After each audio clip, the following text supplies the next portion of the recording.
Hi, my name is Jessica, and today I'd like to talk to you about constructivism, my personal values and beliefs when it comes to teaching and learning, and how these two link together. I'd also like to briefly outline some strengths and weaknesses of constructivism and how I would or wouldn't use it in the classroom. My personal values and beliefs on teaching and learning are many and constantly changing, but there's two in particular that I feel very strongly about. Firstly is the teacher's ability to be self-reflective and have a great self-understanding of their strengths and weaknesses. I feel this is important because when the teacher will interact in the classroom, they will bring with them their attitudes, their emotions, their beliefs, and this will have an effect on the children in the classroom. This belief stems from a value that I hold of authenticity. I believe it's very important to be authentic with yourself and authentic with others.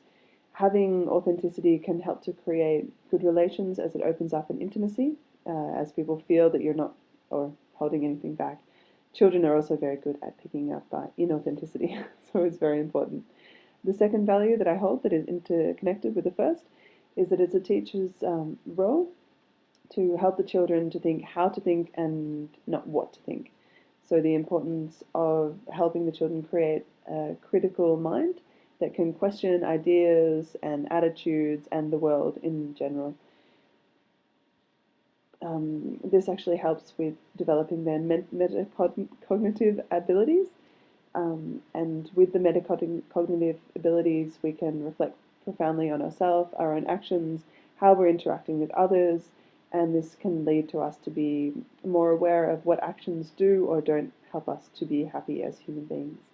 So this is I feel, a very fundamental part of being a teacher and being a person. A quick outline of constructivism is that human beings construct knowledge as a result of their interaction with the world. It's the way that we make sense of the world. It focuses on how we form the concept and how we arrive at a conclusion. They also believe, or let's say the theory is also combined with the fact that knowledge is shaped by context, perspective, or ideology.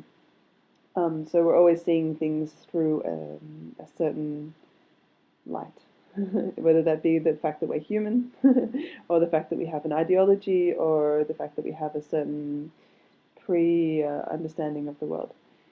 So it's about constructivism is about understanding knowledge and having the ability to apply knowledge, not just rote remembering and reciting things. In this case, it's being an active learner, integrating and analysing knowledge, not just accumulating it. In this environment, the teacher is a guide, creating a different space for the children to discover and learn their own knowledge. There's actually many different forms of constructivism. However, for the purpose of this presentation, we'll just focus on the large connecting ideas. The theory of constructivism aligns well with my beliefs and teaching and learning. One major part is it focuses on how we form concepts and how we integrate knowledge.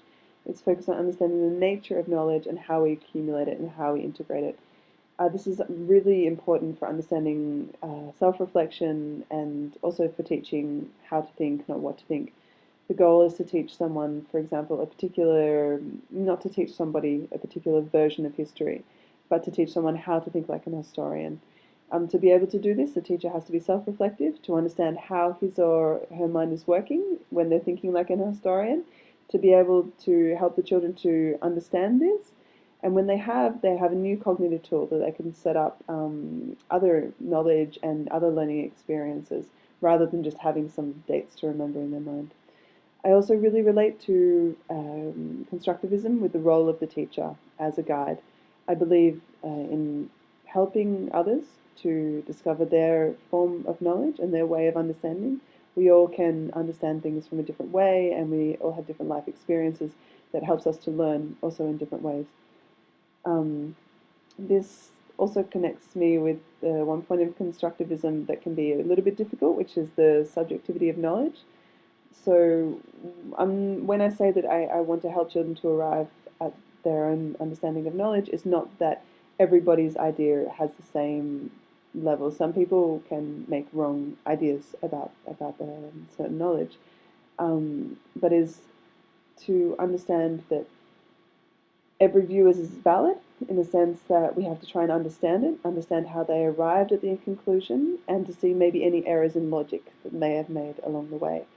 I believe this method helps with the acceptance of others instead of having I'm right or you're wrong, but helping others to understand where they may have gone wrong or where they can maybe see things differently. So for me, constructivism is at the same time looking out at the classroom, at the environment, at the students, and at the same time looking within, at the teacher and his or her values and his or her behavior, his or her emotions, which are my two very strong values with teaching and learning. I believe that the strengths of constructivism is that it's empowering to students. It helps them to make choices. It helps them to be empowered as learners. It is learner-centered, so it's not focused on the teacher, it's focused on the student and how we can best help them to learn. It creates connections in community because it is completely open to ideas and interactions from the community. Some of the limitations, I would say, firstly, is that it's a theory of knowledge and a theory of learning, but not an instructional design theory. So problems can come with actually how to apply this theory in the classroom itself. Actually, many criticisms of constructivism come from the fact of a problem of recontextualization, which means a translation of a theory or a philosophy into the education arena. This can be a problem because many people have many different ideas on how that should be put together.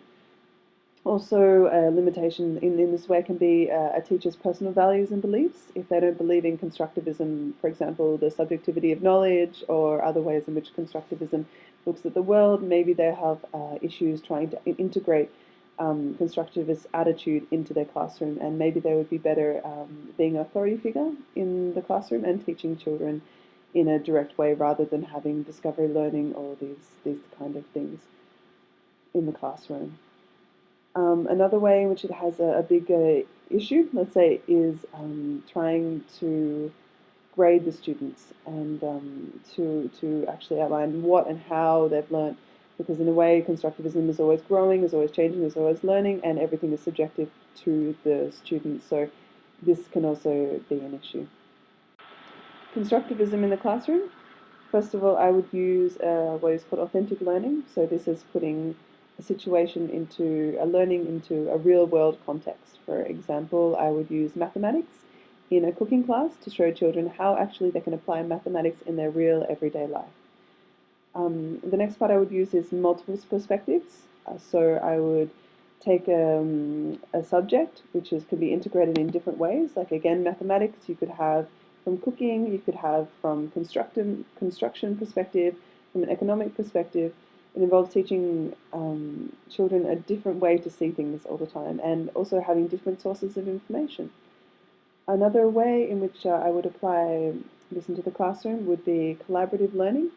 So not just putting children in groups, but also like helping them to understand multiple perspectives and to actually really guide those groups into having a meaningful interaction in this way, to collaborate. Active learning.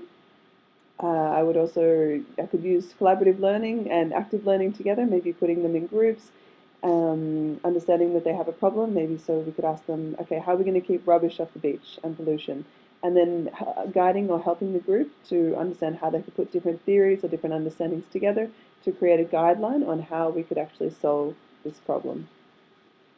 The areas of constructivism that I wouldn't use comes from more like a theory of radical constructivism. This is when knowledge is completely subjective and the nature of the real world is called into question. I believe structuring any learning from this perspective could be very confusing for students. In conclusion, constructivism works well for me and my beliefs on the importance of self-reflection and the teacher's ability to teach children how and not what to think. This is because constructivism's focus is on understanding how knowledge is constructed, promoting metacognition that allows for subjectivity in relation to individuals and understanding the world. Cognitivism has many benefits and many problems. I think a really interesting part is understanding a teacher's underlying philosophy and beliefs, and if that teacher can understand that, then they can be authentic and in line with their own beliefs and values. I believe this is also a very important part of teacher training and also a very important part of why we are doing this task right now, to understand ourselves, our values and beliefs so that we can be better teachers in the classroom. Thanks for your time. Bye.